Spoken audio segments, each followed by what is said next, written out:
Tiger Woods is by far the greatest golfer to ever walk the earth, but he is still a man. Shall we begin?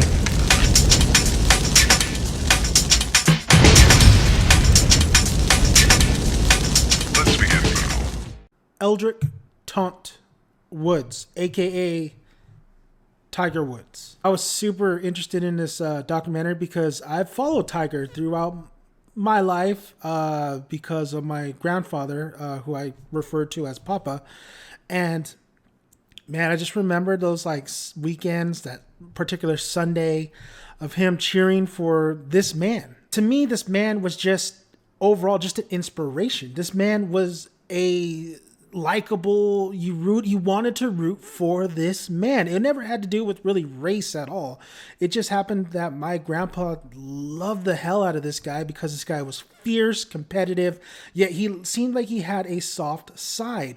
And I kind of felt that way too. And I loved sharing those moments with my papa, watching Tiger Woods and his accomplishments, him making these unbelievable putts, unbelievable shots, and really showcasing like he was the Michael Jordan of golf. But just like Michael Jordan, yes, he's the greatest at his particular sport, but he's still a man. HBO, the people who did this documentary, are saying, especially with the people they brought in who were close to Tiger, they knew that Tiger wouldn't really appreciate this documentary series of him. He's not in it. He's not talking in it. He's not doing it. These are past interviews. These are former lovers. These are former friends. These are friends. These are people coming into this, telling their story and their relationship with Tiger and what they think happened to Tiger in his downfall and then his uprise. So watching this documentary series, I was like, oh man, this is going to be definitely something that Tiger is not absolutely going to like.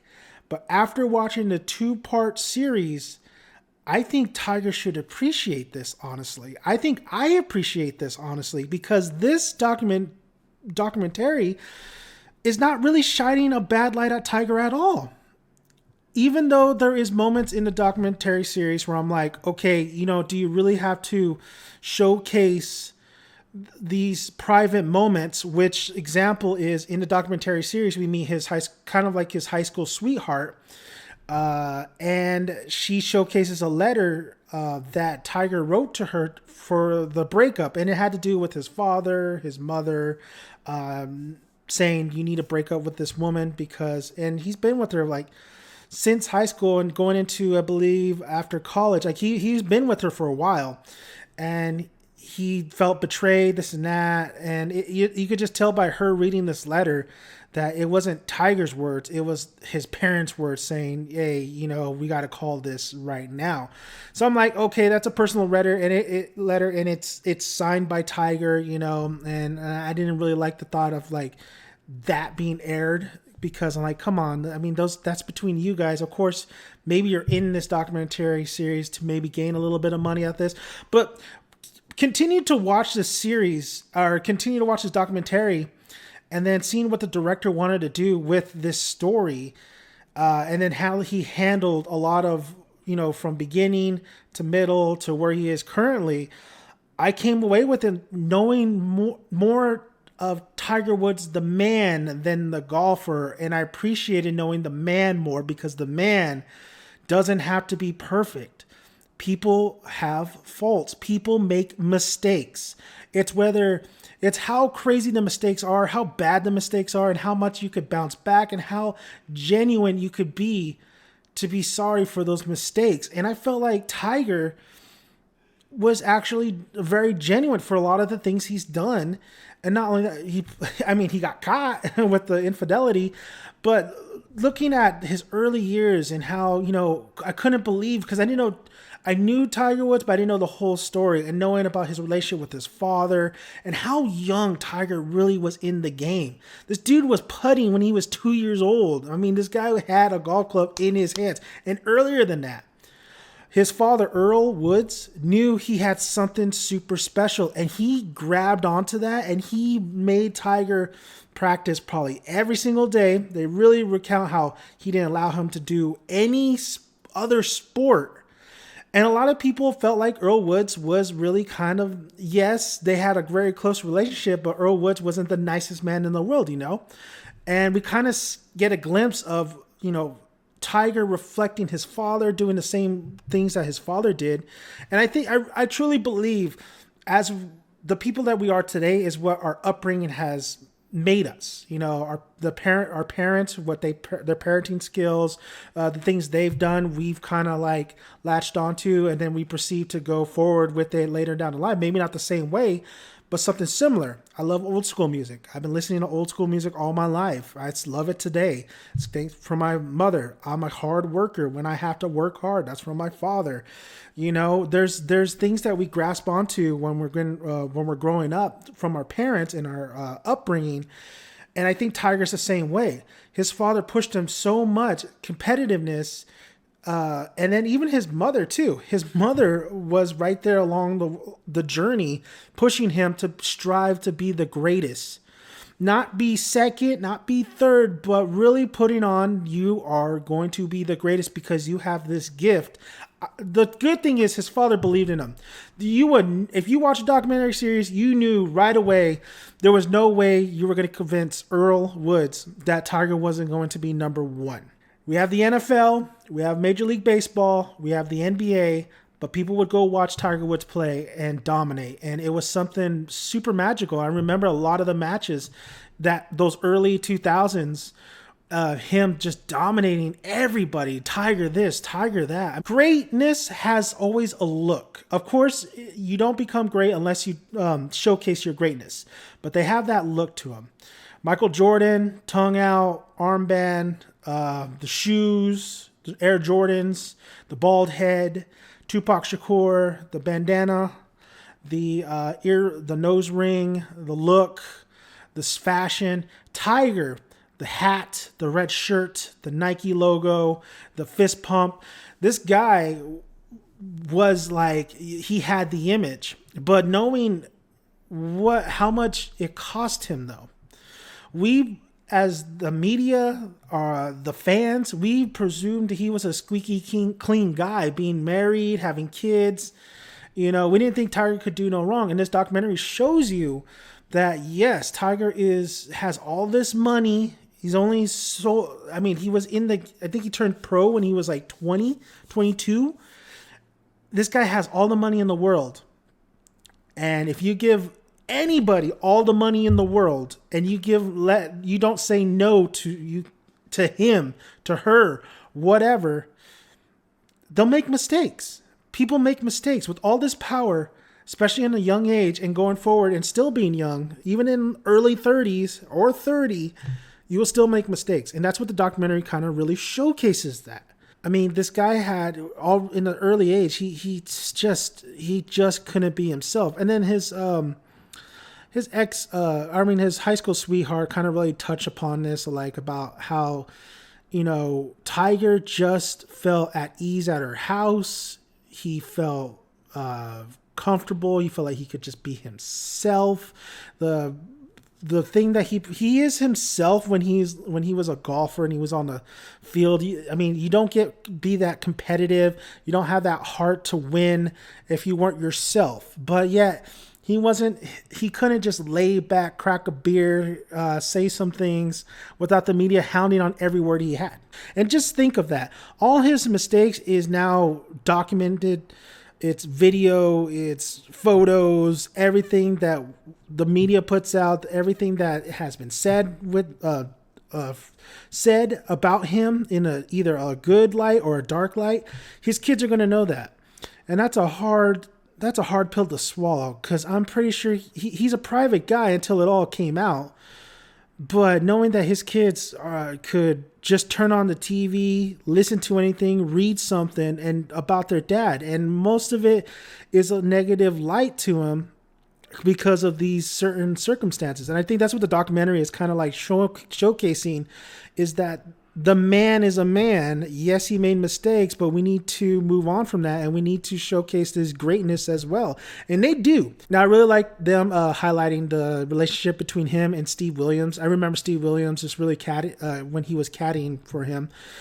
And I thought it was interesting when the one moment when we find out, his dad passes, and it's really hard on Tiger. And you could see the video, the footage of him going into the funeral, interviews, that he really, that hit hard. You could just see, I don't necessarily think that was his downfall right there, but you could see that it really, really hurt him, and it really, he had to bounce back from that, and he bounced back in a big way. I think it was some of his best golfing, and I think he did it for his dad. But watching the whole relationship with him and Steve being interviewed, Steve is a funny guy. He said a couple of controversial things. He hates Phil Mickelson, which I think is hilarious. So him talking about Tiger and how he's kind of hesitant to, you could tell he's hesitant to really, I think he still has some stories, especially with a lot of the things that him and Tiger went through. I mean, hell, Tiger was his best man at his own wedding. So I think he's holding on to a lot of good, crazy ass maybe memories of him and Tiger.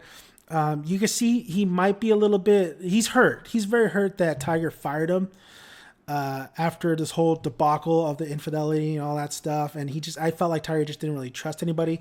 But the one moment that really is interesting in the documentary is when Tiger does lose his father. And I forgot part of the document. I don't think it was the Masters, but he wins this big golf tournament, right? I think it's it's one of the majors, and it's right after Tiger Woods' dad passes, or it's kind of like a little bit after Tiger Woods' dad passes, and it's this big first win, and everybody's there, everybody's just cheering for him, going for him. Steve's there, he sinks a putter, he wins the tournament, he hugs Steve, and he's really embracing Steve, and Steve's embracing him, but not in the way that I thought. Like, when they're embracing, it looked like Steve kind of wanted to let go of him, continue on with the presentation, this and that. I'm surprised Steve didn't really pull him in, didn't say any crazy words to him. I didn't see anything like whispering of him. Probably did, but it felt a little odd. It didn't really feel like a kind of a brother to brother kind of hug. It felt like Steve's like, okay, come in, Tiger, let it all out, let's get out of here. Maybe because that's Steve's attitude. I just felt that moment was a little weird, a little odd for some reason. But I mean, these guys have been together for so long. So when Tiger did move from him, I remember reading it and watching on SportsCenter, and I was kind of shocked myself. Like, what was the reason for that? And the reason being is that Tiger, yes, his infidelity, his crazy amount of women. I think at one point everybody calculated that he slept with like 150 women. So one of his mistresses is interviewed, and that's Rachel. She was interviewed, and we all knew that was going to come because we saw it in the trailer. But it was interesting to see her take of the side, and listening to her listening to how her and Tiger hooked up, what their relationship was, other than sex.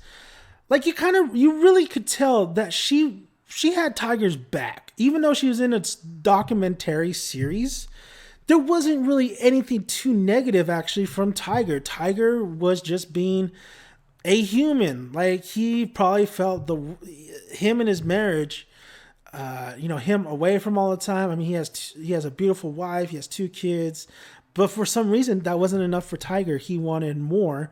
He wanted to explore more. He probably wanted to do, I mean, he went to rehab for sex addiction. I don't know how sex addiction, I don't know about but the man wanted to really let loose. And for Rachel and him, his relationship didn't really, it wasn't, they wanted to be together necessarily where she wanted him to divorce the wife or anything like that.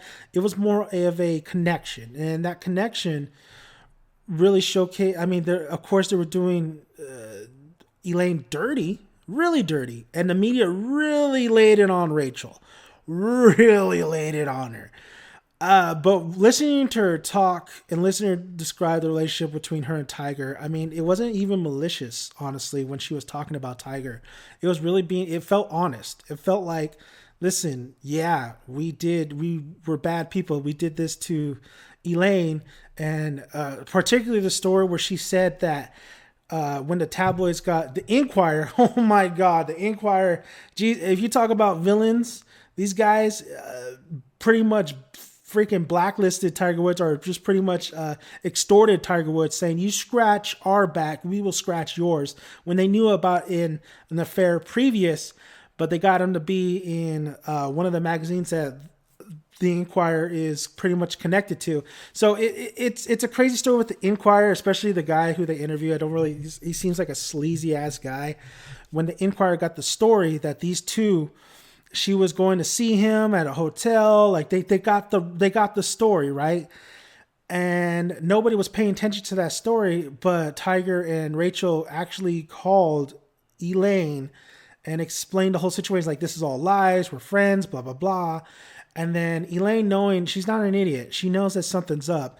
And then that night when Tiger gets chased down and Elaine with the golf club, I mean, that was the night that Rachel was picked up the phone and it wasn't Tiger on the other line. Tiger was sleeping. So that was a crazy moment when she was explaining that, but then also explaining the aftermath, and then just seeing the videos of, my God, the reporters hounding the hell out of her. So if she didn't know what Tiger was going through when it came to the media, now she did. I'll never forget the documentary explained that Elaine's, I believe her friend in the documentary talks, says that, yes, she got a big settlement out of the divorce, but money will not fix the family. Money won't bring our relationship back together. We will not be a happy family together like we planned to. Yeah, I got money, but that's not going to fix it. Absolutely true. Absolutely true. You know, I mean, how many people you know who parents who are divorced, whether one or the other, cheated on each other, and it's not money. It's not money with them doing this. It's not like it's them probably wanting affection somewhere else. So Tiger was in that. He had the beautiful family. He had all the money in the world. Yet he wanted the fast life. He wanted to live, and he wanted affection all over the place. And he was wrong for doing that to his wife and his family. When the PGA, I think what really got me in this documentary is when the PGA Tour had him apologize and they were really ripping on him. That's when I was questioning, like, and then you had Brian Gumbel and you had somebody else talk about like the race issue between the PGA and Tiger Woods and how they really kind of shamed the hell out of him. That's when I was like, okay, a little bit of maybe I see that. You know, I see that they didn't necessarily have to really put the knife in his stomach and really twist it. He knows he made a mistake, but you have golf players who've done so much, like John Daly. Go look up John Daly, and yet you have the face of your whole PGA, right? You have the world's greatest golfer. The man made a mistake, so I felt like that was odd, bizarre that the PGA would really hammer, even though he apologized, they really sentenced him to pretty much fucking 20 years in prison. It felt like, for something that was like, yes, it was bad, but come on, man. I mean, you don't have to go in on him that hard. So Tiger Woods, that's the big moment. You know, it's the big, after that, injuries, lots of injuries, playing through injuries, making his body worse, doing a lot of not unnecessary stuff, but he's doing a lot of combat training that doesn't even help his body as he's moving forward. The guy currently is 45, and he's already being held up by bolts and exoskeletons. Basically, the man is starting to become a Terminator, but he still has issues. He just had a back injury. He just had a back surgery recently, and this is recorded in 2021. So the man has been back, and I liked how they showcased the drive in him. I remember when it was, I believe it was his leg, and he came back and he's basically playing with one leg, and the dude won the tournament.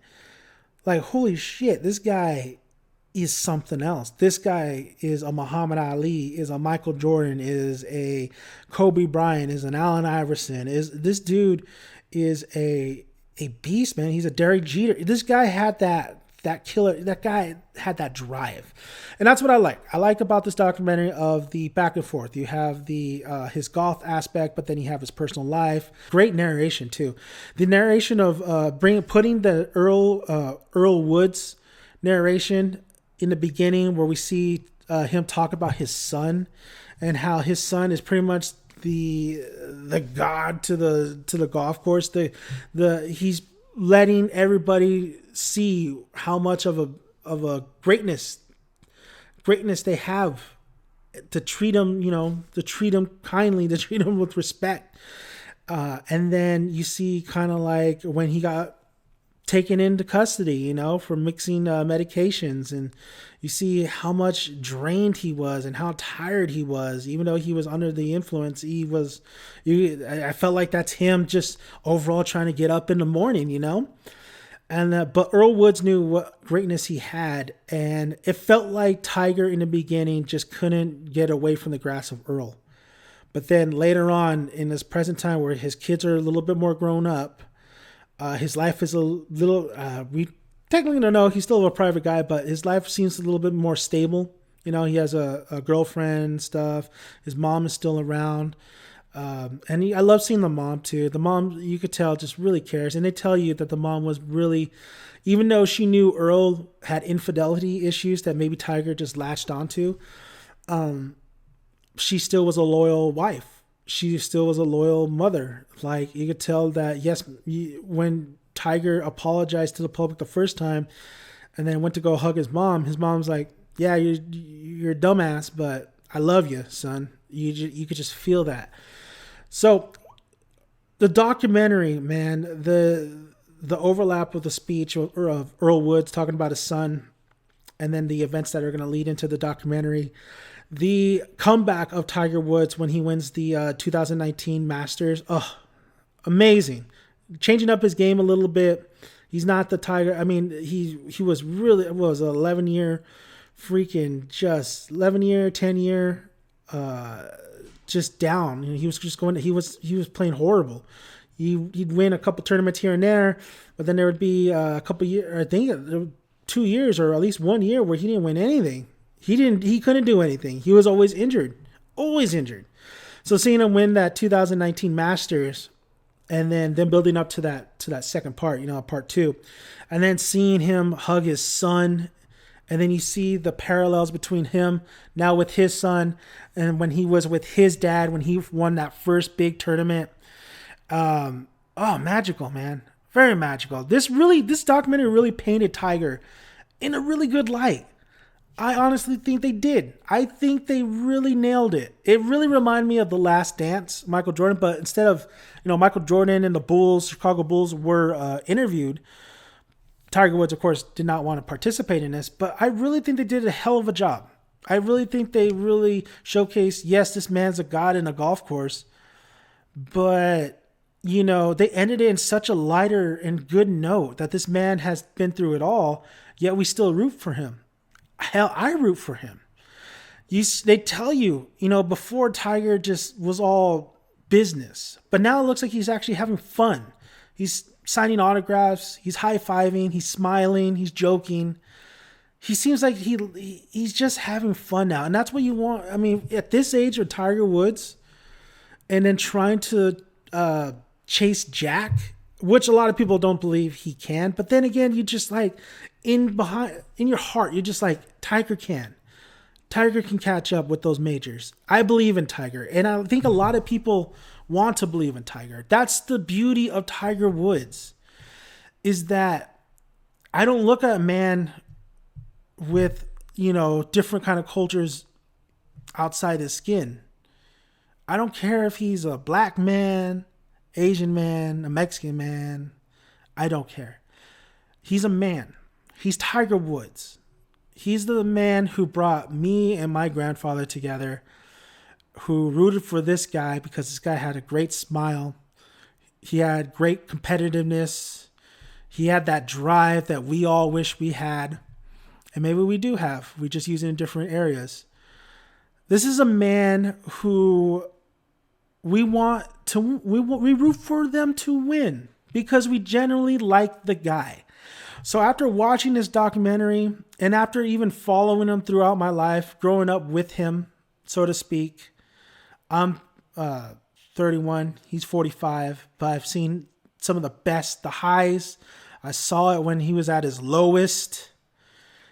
I still root for the guy, and I still like the guy because I really think he's generally a good guy. He's made mistakes, but this documentary really showcased that this is the journey of those mistakes. This is the beginning. This is the journey that led to these mistakes, and this is the journey that led to him, hopefully, stability in his life, finally enjoying life. Tiger HBO documentary series. If you know who Tiger Woods is, but if you really want to get to really kind of know what the journey was, I think you should really watch this documentary series. I think it's as good as The Last Dance from Michael Jordan's Chicago Bulls. I think it really shows some insight a lot of Tiger Woods' life. Yes, there's some things that I know a lot of people are going to want in this documentary series that they kind of skip through, or they just don't really talk about it. I know a lot of people wanted to hear about his college years because he was really dominant there, maybe more of his dominance in the golf course. But I really appreciate how they balanced it of showcasing his dominance, his rise, his fall, just that American tale. But I really appreciate how it doesn't make him look bad at all. It just makes me appreciate knowing that, you know what, he's a human being. And you could just see it. Just look at his face. Look at the footage. Look at his face. Look at his body language. You could just tell what kind of, you could always tell what kind of person somebody is, but if you really kind of look, you know, even when he's out there in Vegas and partying it up, you could tell he's looking to have a good time. You know, you could tell he's there in Vegas, not just to gamble. But then you could see the body language, the face, when everything starts going downhill.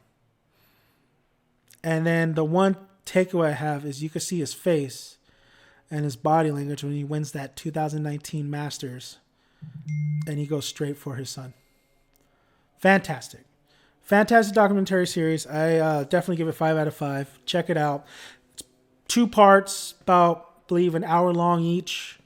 I want to let me know what you guys thoughts on if you've seen the documentary series, and what are your thoughts on overall Tiger Woods. Do you like him? Do you dislike him? Let me know. I am Dan Demanic, Daniel's son, and please subscribe to the channel. Click on the notification bells to get more videos. I got more documentary series reviews on the way, and yeah, I am out of here. See you.